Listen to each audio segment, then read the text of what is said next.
ኔቶ 30 የአውሮፓ አገራትና 2 የሰሜን አሜሪካ አገራት ማለትም አሜሪካና ካናዳን ጨምሮ 32 ሀያል አገራት አባል የሆኑበት በ1949 እንደ አውሮፓውያን አቆጣጠር የተመሰረተ 76 ዓመታትን ያስቆጠረ ድንበር ዘለል ወታደራዊ ጥምረት ነው።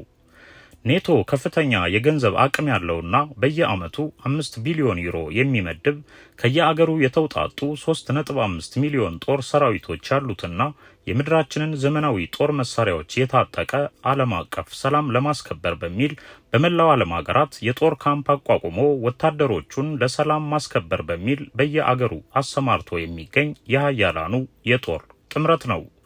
ምዕራባውያን የቡርኪና ፋሶውን መሪ ፕሬዝዳንት ካፒቴን ኢብራሂም ትራውሬን ለማስወገድ ኔቶን ጥቅም ላይ ሊያውሉ እንቅስቃሴ መጀመራቸውም ሰሞነኛው አሳዛኝ ክስተት ሆኗል። ይህም የታወቀው የአንድ ኤንጂኦ ስራ አስኪያጅ በሆነችውና በቅርቡ የትራውሬን መንግስት ስትሰልል በቁጥጥር ስር በዋለችው በወይዘሮ ክሊያ ዲሎ አማካኝነት ነው። የስለላ መረጃዎቿን በዋናነት ትልክ የነበረው ለኔቶ ነበርና በዛሬው ዝግጅታችን ይህን ታሪክ በአጭሩ እናካፍላችኋለንና አብራችሁን ቆዩ። ለቻናላችን እንግዳ የሆናችሁ ቻናሉን ሰብስክራይብ ማድረግ አትርሱ። ይህን ቪዲዮም ከወዲሁ ላይክ በማድረግ ጀምሩ። መልካም ቆይታ። Who destroyed Libya? It's this NGO, the same NGO that made false reports and gave them to those who wanted to create a rebellion so that people would intervene and overthrow Gaddafi. And the powder keg ended up being poured into the Sahel. These millions of lives that have been taken in the Sahel, we must file a complaint against this NGO because it is responsible for these false reports it made to support this thesis of attacking Libya. They have no moral lessons to give us. What it actually really meant. A woman named Claire Dubois arrived in Burkina Faso under the banner of peace. She smiled, she handed out gifts, she hugged babies, she praised Traoré on camera and called him a symbol of youth leadership. All in all, she was the perfect image of Western charity, and she claimed to lead an NGO called Hope Forward with a mission for women's health and education. But behind the smiles was a mission much darker. Now, what makes this even more interesting is that Claire wasn't even based in Burkina Faso. She operated from Ivory Coast, close to the interests of NATO, the French, and certain Western intelligence outfits. Now, her job was simple: to spy and find out where Burkina Faso's military bases are, how many drones they use, which officials visit Traoré. In other words, right, everything a foreign power needs to plan a coup. ምዕራባውያን ፕሬዝዳንት ካፒቴን ኢብራሂም ትራውሬን ለማስገደል 23 ጊዜ ልዩ ልዩና አደገኛ የተባሉ ሙከራዎችን አድርገዋል። ከሙከራዎቻቸው ውስጥ ግን እስካሁን አንዳቸውም አልተሳኩም። እናም ዛሬ በጎረቤት ሀገር በኮት ዲቯር የሚገኘውን የፈረንሳይ የጦር ካምፕ ውስጥ ያለውን ሰራዊት እንዲሁም ገለልተኛና ዓለም አቀፍ የሰላም ዘብ የሚባለውን የኔቶን ጦር ተጠቅመው ሊፈነቅሉት ሙከራቸውን አጠናክረው ቀጥለዋል። የፕሬዝዳንት ኢብራሂም ትራውሬን የጦር ካምፕ ለመምታት ድንበር ጥሰውም ለመግባት ገብተውም ትራውሬን ለመፈንቀል የሚያስችላቸውን እቅድ ነድፈው ነው እየተንቀሳቀሱ ያሉት። ይህን ለማድረግ ይረዳቸው ዘንድም የትራውሬን አገዛዝና አጠቃላይ የደህንነት መረጃውን ቀድመው ማጥናትና በቂ መረጃ መያዝ ነበረባቸውና ይህን ለማድረግ በማይጠረጠር ዘዴ በኤንጂኦ ሴት ሰራተኛ ተጠቅመው አካባቢውን በማሰለል ስራ ተጠምደው ነበር የቆዩት። ቡርኪና ፋሶ ውስጥ ለዓመታት የቆየን የአንድ መንግስታዊ ያልሆነ ግብረሰናይ ድርጅትን ስራ አስኪያጅ በሰላይነት መልምለው ቅድመ ዝግጅታቸውን ጀምረው የትራውሬን አገዛዝ በማሰለል ላይ ነበሩ። የትራውሬን አገዛዝ እንድትሰልል የተደረገችው ፈረንሳዊት ሴት ወይዘሮ ክሊያ ዲሎ ትባላለች። ሴትዮዋ መንግስታዊ ያልሆነ ግብረሰናይ ድርጅት ስራ አስኪያጅ ናት። በበላይነት የምትመራው ኤንጂኦ ሆፕ ፎርዋርድ ይባላል። ይህ ዓለም አቀፍ ግብረሰናይ ድርጅት በየአገራቱ ቅርንጫፍ መስሪያ ቤት ያለው ሲሆን በሴቶችና ህፃናት ትምህርት ተደራሽነት ዙሪያ የሚሰራና ሴቶችን የሚደጉም ለሴት ተማሪዎች ልዩ ልዩ እርዳታና እገዛ የሚያደርግ ኤንጂኦ ወይም መንግስታዊ ያልሆነ ግብረሰናይ ድርጅት ነው። ወይዘሮ ክሊያ ዲሎም የዚህ ድርጅት የቡርኪና ፋሶ ቅርንጫፍ አዛዥ ናት። የጎረቤት አገሯን የአይቮሪ ኮስትን ቅርንጫፍ መስሪያ ቤትም ደርባ ይዛ በበላይነት ትመራለች። ባለትዳርና የልጆች እናት ነች። በቡርኪና ፋሶ የዓመታት ቆይታዋም በቡርኪና ፋሶ ሴቶችና ወጣቶች ዘንድ በመልካም ባህሪዋ የምትታወቅ ተወዳጅነትን ያተረፈች በስራዋ የተመሰገነች ነበረች። የወጣቶች አርአያ ተብላ እስከ መጠራትም የደረሰች ናት። ከቅርብ ጊዜ ወዲህም የኢብራሂም ትራኦሬ አድናቂና አብራው ፎቶ የምትነሳ የነበረች ናት። የሆፕ ፎርዋርድ የቡርኪና ፋሶ ቅርንጫፍ የበላይ መሪ የሆነችው ወይዘሮ ክሊያ ከቅርብ ጊዜ ወዲህ ከፈረንሳይና ከአሜሪካ እንዲሁም ከኔቶ የተሰጣትን ተልዕኮ ተቀብላ ከስራዋ ጎን ለጎን የትራኦሬን መንግስት ባገኘችው አጋጣሚ ሁሉ መሰለል ትጀምራለች። ወይዘሮ ክሊያ በዋና ከተማዋ በዋጋዱጉ የሚካሄዱ መንግስታዊ ስብሰባዎች ላይ እየተገኘች አድናቆቷንም ለትራኦሬ እየገለጸች እያበረታታች ከትራኦሬ ጋር እየተወዳጀች ቆይታለች። ትራኦሬንም በምትመራው ድርጅት ዙሪያ አንዳንድ እገዛዎችን እንዲያደርግላት አዳዲስ ቢሮዎችን ለመክፈት በምታደርገው ጥረት እንዲረዳት ትጠይቃለች። ቤተ መንግስት ድረስ ሄዳ ትራኦሬን የማነጋገር እድልም ታገኛለች። በዚህ መሰሉ ግንኙነት እያሳበበች ነው የስለላ ስራዋን ቀጥላ የቆየችው።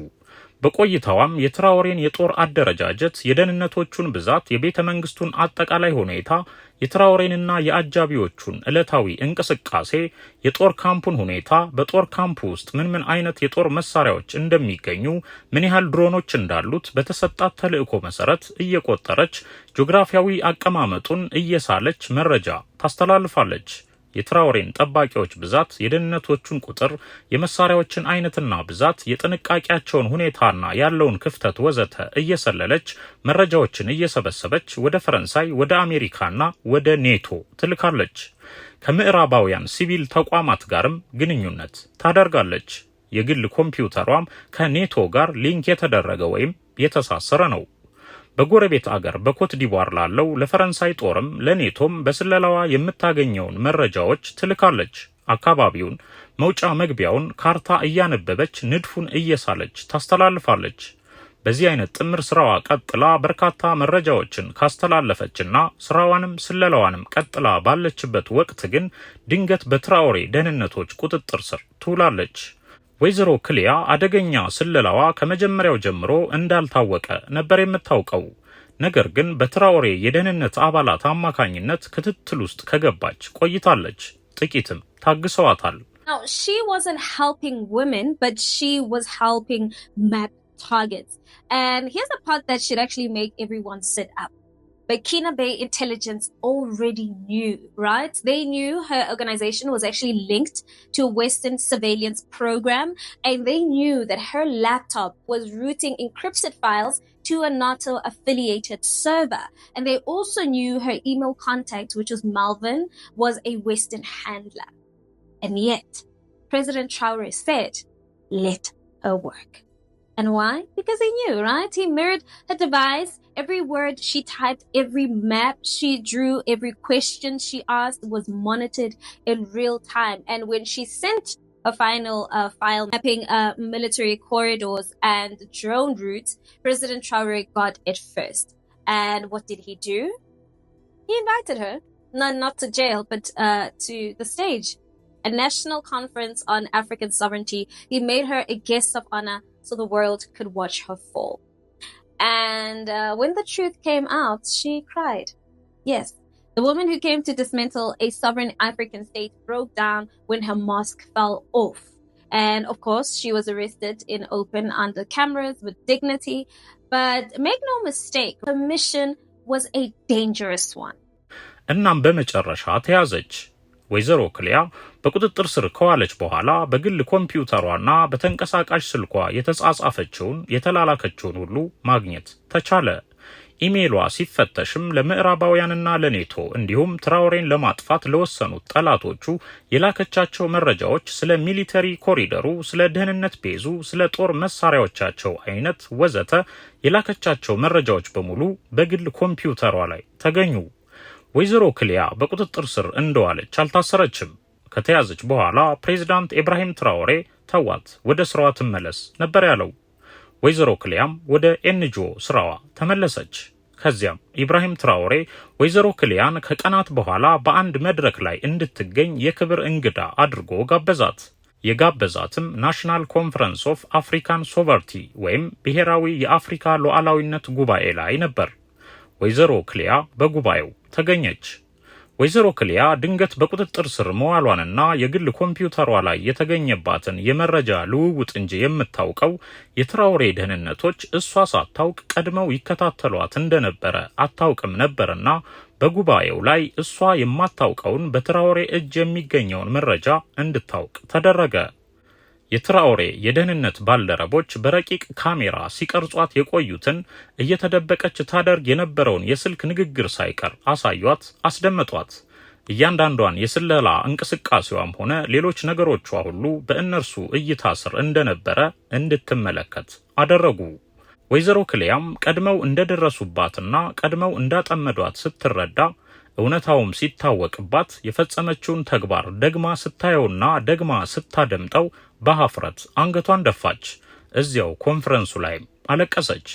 በጉባኤው ላይም ፕሬዝዳንት ኢብራሂም ትራኦሬ ንግግር ሲያደርግ ሰሞኑን የገጠመን ነገር ብሎ የወይዘሮ ክሊያን መያዝ ተናግሮ እንዳልታሰረችም ገልጾ ለኤንጂኦ መጥፎ አመለካከት እንደሌለው ገልጾ ነገር ግን አጋጣሚውን ተጠቅሞ ለምዕራባውያን ጠንከር ያለ መልእክቱን አስተላለፈ። ምዕራባውያን ኢምፔሪያሊስቶች በኤንጂኦ ስም በአፍሪካ አገራት ምን እንደሚሰሩና ምን ሲሰሩ እንደኖሩ ተናገረ።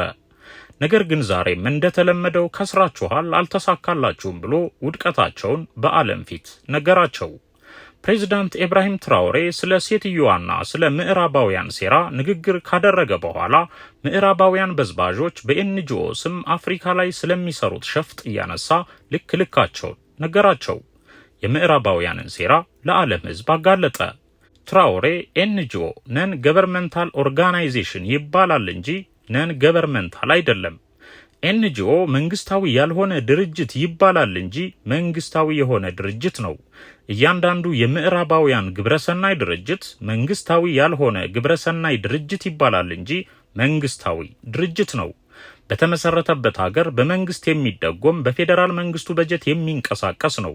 ምዕራባውያን በኤንጂኦ ስም በየአገራቱ ድርጅት አቋቁመው ለኛ ያሰቡ መስለው በሰራተኞቻቸው አማካኝነት አፍሪካን ይሰልላሉ።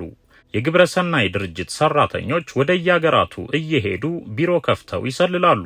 ሰልለውም ሪፖርቶችን እያዘጋጁ ይልካሉ። በዚህ አይነት ዘዴም ብዙ አገራትን ያፈርሳሉ።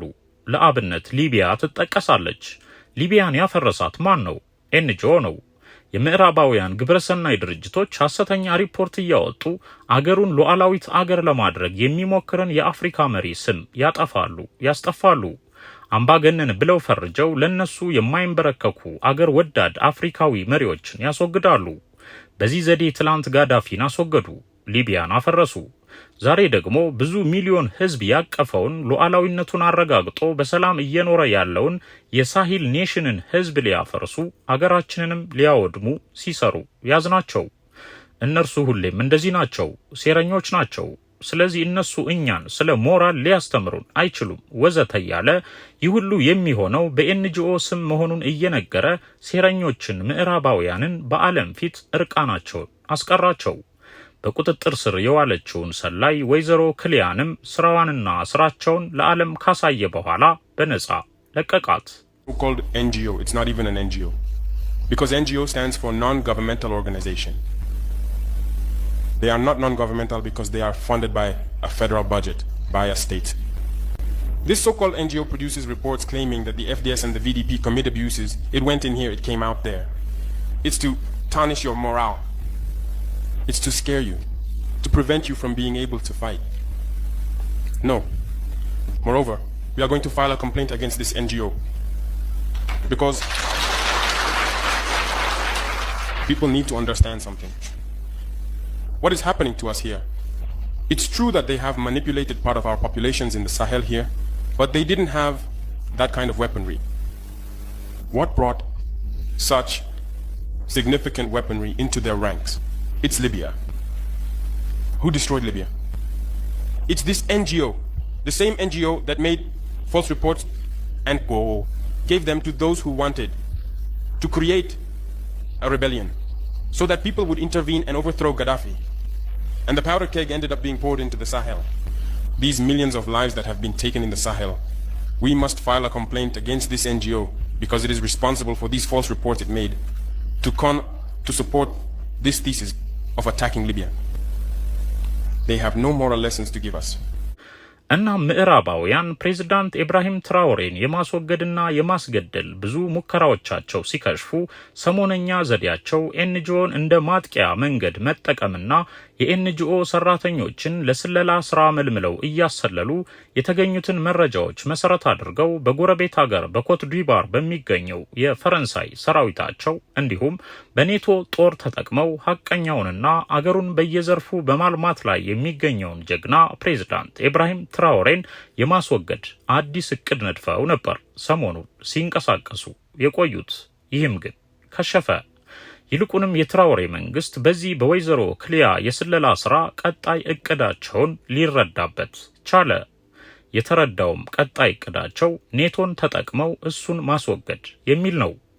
ይህም እጅግ አስጊና ለአፍሪካና ለአፍሪካውያን አሳዛኝ የሆነ እቅድ ነው።